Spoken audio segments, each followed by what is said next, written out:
Assalamualaikum warahmatullahi wabarakatuh, pemirsa sekalian. Waalaikumsalam warahmatullahi wabarakatuh. Sekarang kita akan berbincang-bincang dengan Kiai Haji Muhammad Nur Hayid, pengasuh Pondok Pesantren Skill Jakarta.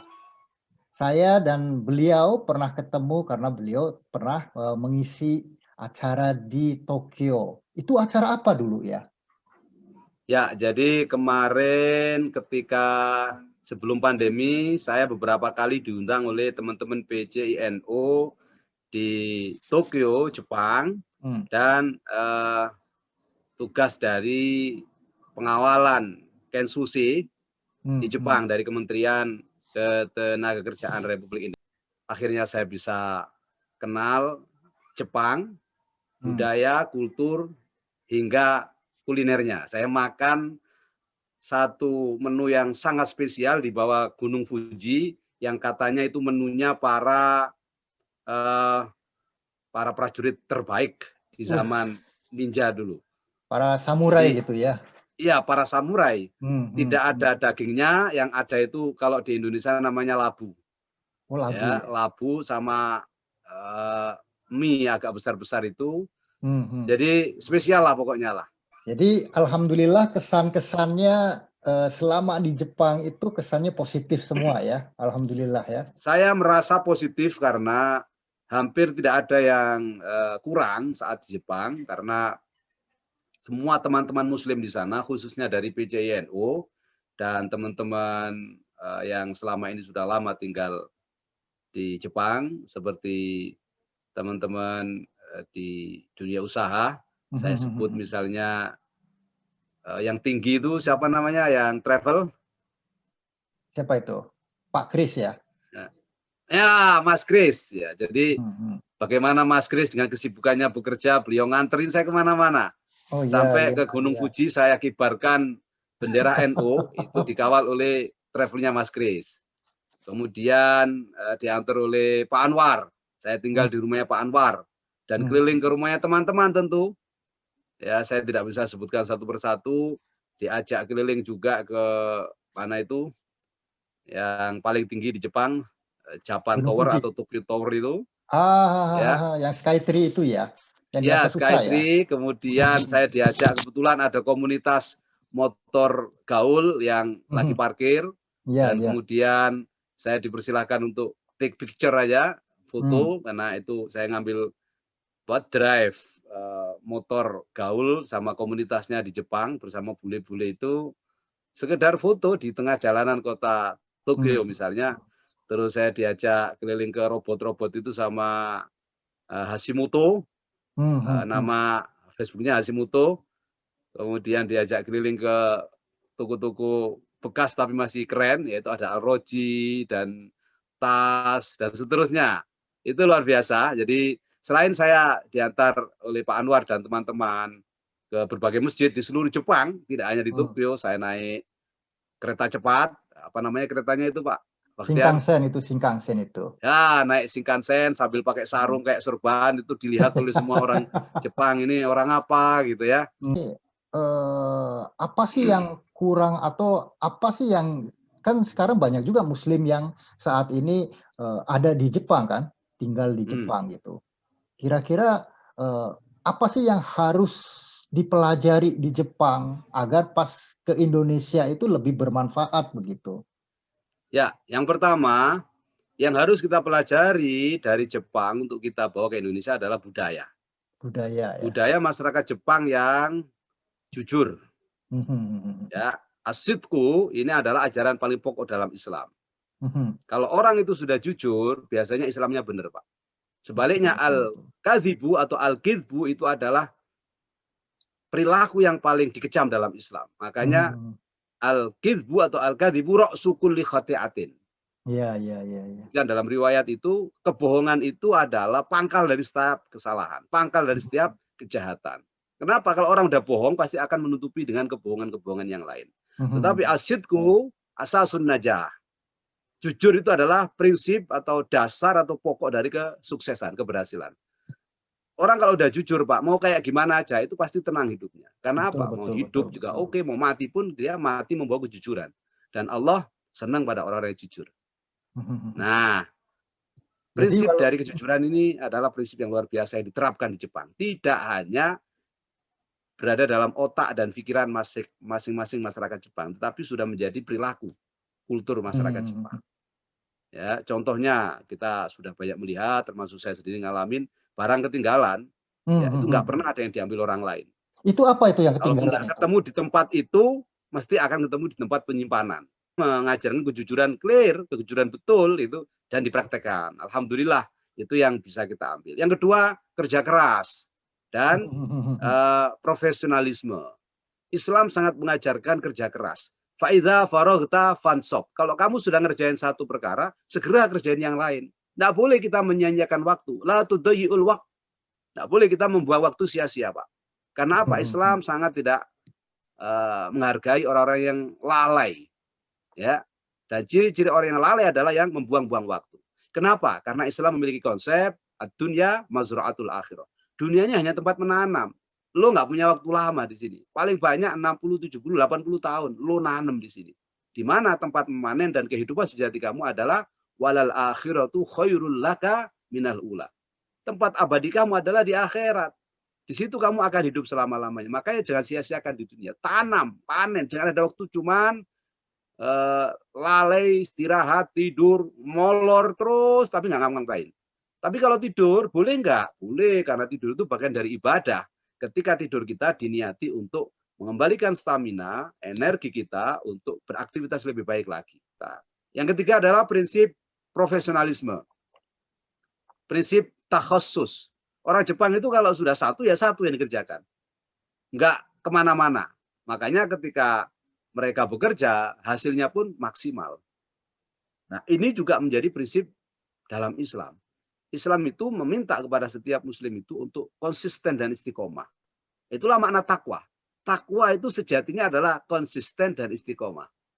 Jadi tidak hanya makna dari perspektif fikih imtithalul awamiri wajtinabun nawahi, tetapi lebih dari itu, aplikasi dari takwa adalah konsisten dan istiqomah. Orang-orang yang bertakwa itu cirinya adalah orang-orang yang konsisten dan istiqomah. Nah, konsisten dalam hal apa? Istiqomah dalam hal apa? Dalam segala aspek kehidupannya. Maka kita dilatih untuk puasa, sejatinya puasa ini melatih diri kita untuk konsisten dan istiqomah. Konsisten beramal soleh, konsisten untuk istiqomah berbuat baik.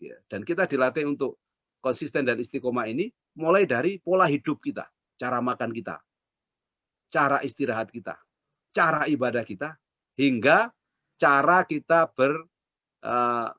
point of view atau cara kita berpikir, Pak.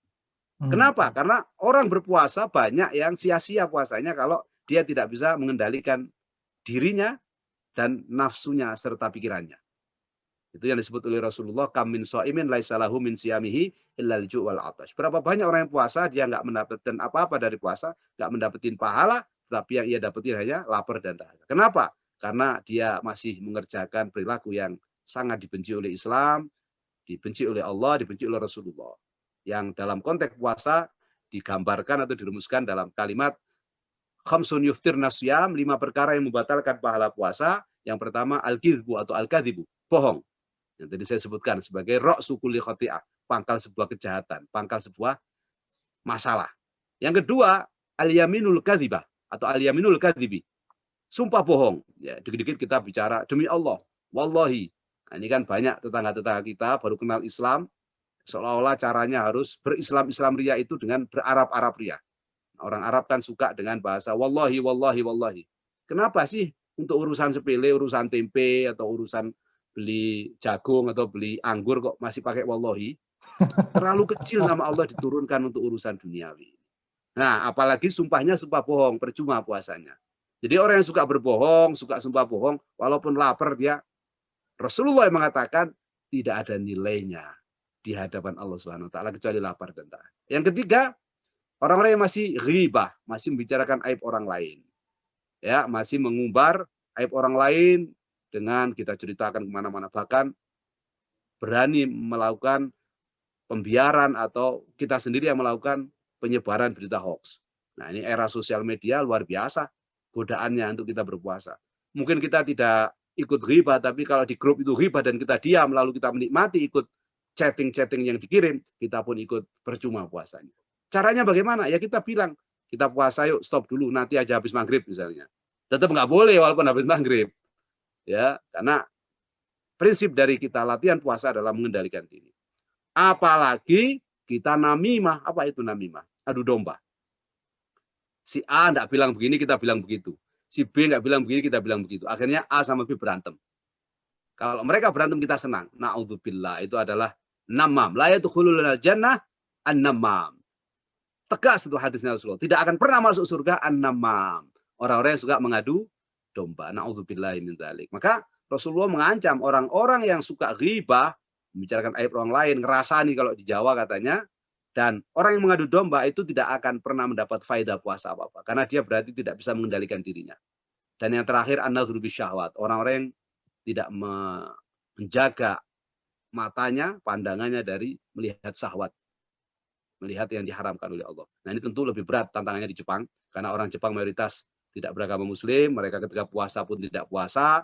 Lalu mereka pakaiannya kalau musim panas juga begitu. Gitu. Yang oleh Allah dijanjikan, as-shaumu li wa ana ajzi bih. Puasa itu hanya untukku dan aku sendiri akan balas. Di mana puasa nanti akan datang di hari kiamat. Di padang mahsyar. Berbentuk sosok yang sangat cakep. Yang akan merangkul dan melindungi. Kita nggak dapetin. Karena apa? Karena puasa kita sia-sia saja. Tidak bisa mengendalikan diri kita dan nafsu kita dari godaan yang membatalkan pahala puasa. Dan puasa itu nanti akan datang dari kiamat untuk mencari setiap orang yang berlapar-lapar di siang hari di bulan suci Ramadan, qiyamul lail di malam hari, untuk dikumpulkan satu tempat. Dalam satu riwayat disebutkan, ketika kita di hari kiamat nanti kita bingung. Setelah bingung, baru amalan-amalan kita akan menjemput satu persatu. Yang ahli Quran akan dicari oleh Al-Qur'annya. Ya, siapa yang capek-capek di dunia baca Quran, di siang hari, malam hari, orang-orang yang tidur, dia baca Quran, sini kumpul. Di satu tempat namanya bukit dari Mesik. Nah, di bukit itulah orang-orang yang lain yang nggak pernah baca Quran, orang-orang kafir yang na'udzubillah min dzalik serba kesusahan, kita enak, tidak terasa panas, dilindungi oleh awan, pokoknya nyaman. Nah, tiba-tiba datang lagi. Siapa yang dulu rajin puasa di bulan suci Ramadan, yang rajin qiyamul lail, sini kumpul sama saya, yuk kita masuk surga. Kumpullah semua ahli puasa, digiring oleh Allah langsung pintu tol melalui Babur Rayyan, melalui pintu Ar-Rayyan di surganya Allah Subhanahu wa taala. Nah, inilah yang harus kita cari sekarang agar ke depan saat kita butuh bantuan itu, kita akan dicari oleh amalan-amalan kita. Maka Rasulullah mengatakan ada dua hal yang akan memberi syafaat, as-siyam wal Quran.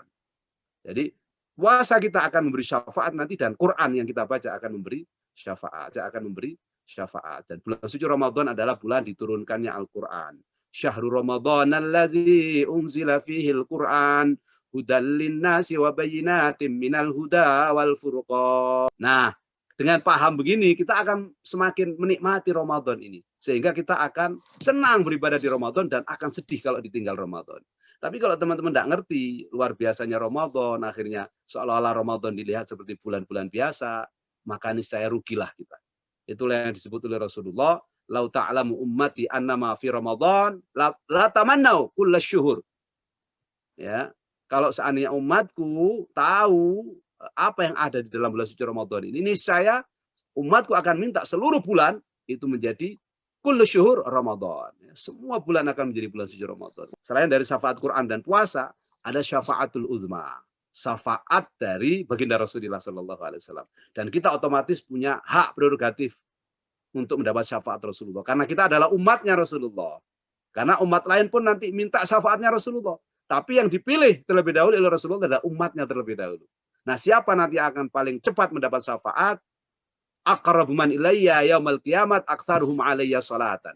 Orang yang paling dekat dengan aku di hari kiamat nanti, yang paling cepat mendapat syafaatku nanti di hari kiamat adalah orang yang paling banyak membaca sholawatnya, mulai dari sallallahu ala Muhammad sallallahu alaihi wasallam sallallahu ala Muhammad sallallahu alaihi wasallam. Rasa terima kasih sekali di sela kesibukan masih menyempatkan waktu untuk menyapa sahabat-sahabat di Jepang ya. Dan insya Allah salam takzim dan salam terbaik untuk teman-teman serta doa terbaik dari saya dan dari keluarga besar masyarakat Indonesia, serta doakan saya, doakan keluarga saya, para santri, dan seluruh rakyat dan bangsa Indonesia. Wabil khusus kemarin kita baru kena musibah dengan tenggelamnya KRI kapal selam Nanggala 402. Semoga dengan doa dari teman-teman di sana, bangsa Indonesia semakin kuat menghadapi berbagai macam Amin, ujiannya yang amin. tentu semakin kompleks ini. Amin ya sebabnya. robbal alamin.